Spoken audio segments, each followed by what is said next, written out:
ഞാൻ രാവിലെ വന്നതാണ് ഇവിടെ ഇരിക്കുന്നത്. കാപ്പിയൊക്കെ കുടിക്കാൻ പോയി. കാപ്പിയൊക്കെ കുടിച്ചിട്ടിരിക്കുന്നു. മോളെയും കൊണ്ടുവന്നത്. മോൾക്ക് ടയറോട് അത് പരിശോധിക്കണമെന്ന് അങ്ങനെ വന്നതാണ്. പിന്നെ എല്ലാവരും കാപ്പിയൊക്കെ കുടിച്ചാൽ സുഖം തന്നെ.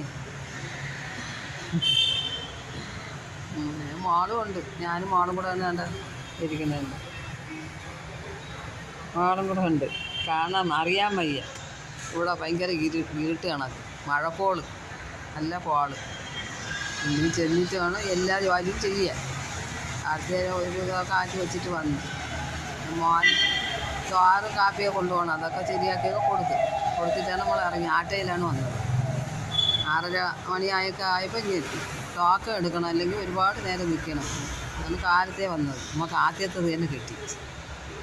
നീ എപ്പോഴും പോവാൻ പോകുന്നോ? അപ്പം 3 മണിക്കൂറൊക്കെ കഴിഞ്ഞേ പോകാൻ ഒക്കെ ഉള്ളതായിരിക്കും. എന്നാലും ആദ്യത്തെ നമ്പർ കിട്ടി. ഇനി പെട്ടെന്ന് പോവാമല്ലോ. പിന്നെ അങ്ങോട്ട് പോകണത് ബസ്സിലൊക്കെ ഇപ്പോൾ അതിൽ പോവാം. നമ്മൾ ചെമ്പൂരി ചെന്നിറങ്ങി അവിടെ നാട്ടയിൽ പോവാം. നടക്കുകയൊന്നും വേണ്ട. വേറെ കുഴപ്പം എനിക്ക് വയ്യാത്തതുകൊണ്ടാണ് ആട്ടോ വിളിച്ച് വരണം. അല്ലെങ്കിൽ ബസ്സിലേ വരുള്ളൂ. ബസ്സിലായാലും ഞങ്ങളുടെ വീട്ടിൽ നിന്ന് 60 രൂപ കൊടുക്കണം അങ്ങ് റോട്ടിൽ പോവാൻ. അതുകൊണ്ടാണ് എനിക്ക് വയ്യാത്തതുകൊണ്ടാണ് പൈസ എന്തുമാത്രം പൈസയാണ് പോണത്. അല്ലെങ്കിൽ ബസ്സിലാണെങ്കിൽ 2 പേരും കൂടെ 30 രൂപ കൊടുത്താൽ മതി. ആറ്റിങ്ങ വരെ അങ്ങോട്ടും ഇങ്ങോട്ടും കൂടെ 10-60 രൂപ മതി. പക്ഷെ അതിന് പറ്റൂല. മുട്ടൊന്നും മയ്യ മക്കളെ. മുട്ടും പിന്നെ ഒട്ടും മയ്യ. പിന്നെ ഷുഗറും എല്ലാം ഉണ്ട്. അതുകൊണ്ടാണ് ആട്ടയിൽ വരണത്. പിന്നെ കൊച്ചും കൂടെ വരും. പിന്നെ എവിടെ പോയാലും ഒറ്റയ്ക്ക് വരാൻ പറ്റൂല.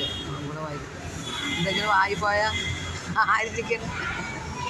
ആരെങ്കിലും വേണ്ടേ. ഒരു മോനുണ്ട്. മോൻ ജോലിക്ക് പോകണം. കൊത്തപ്പണി എന്ന് വെച്ചാൽ തേപ്പ്, സിമെൻറ്റ് തേപ്പ് വീട്ടിൻ്റെ. ഞങ്ങളുടെ മോളും കൂടെ ഉണ്ട്. മോളും കൂടെ സംസാരിക്കും. മോളിതായിരിക്കണം. എന്തായിരിക്കും സംസാരിക്കണം അല്ലേ?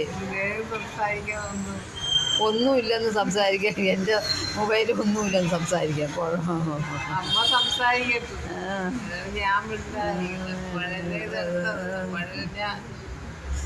സംസാരിക്കട്ടെന്ന് വിചാരിച്ചു.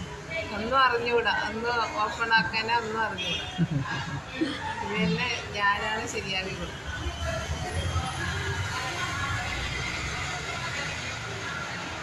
അമ്മ സംസാരിക്കും. എനിക്കൊന്നും അറിഞ്ഞുകൂട്. പറയാനൊന്നും ശരിയാവില്ല. പിന്നെ എന്തെങ്കിലും തെറ്റുകുറ്റമുണ്ടെങ്കിൽ നിങ്ങൾ ക്ഷമിക്കും.